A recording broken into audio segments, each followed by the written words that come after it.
I left corporations early 1990s. Found myself in the high deserts of northern New Mexico, where I live today.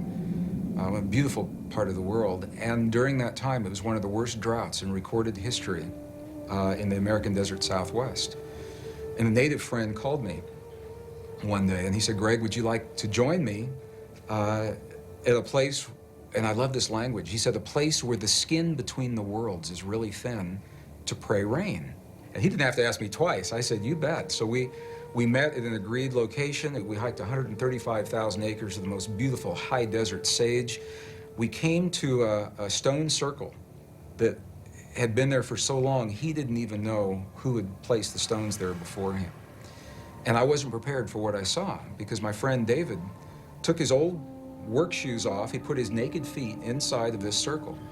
And he closed his eyes, and the first thing he did was he honored all of his ancestors. He literally said the words. He said, all of my ancestors are with me now, or with me now. About 20 seconds later, he looked at me and he said, "I'm hungry. You want to go get a bite to eat?" And I said, well, sure, but I said, "I thought you were going to pray for rain." And he looked at me and he said, "No." He said, "If I prayed for rain, rain could never happen.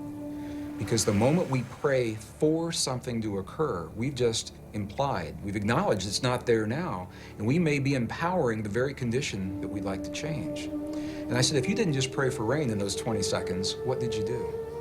And he said, "When I closed my eyes," he said, "I felt the feeling of what it feels like to stand with my feet naked in the mud in our Pueblo village, and the mud's there because there's been so much rain.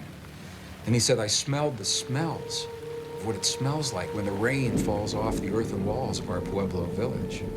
And I felt the feeling of what it feels like to run through the fields of corn, and the corn is there and it's so high because there's been so much rain." He said, "I gave thanks of gratitude and appreciation for the rain that's already happened."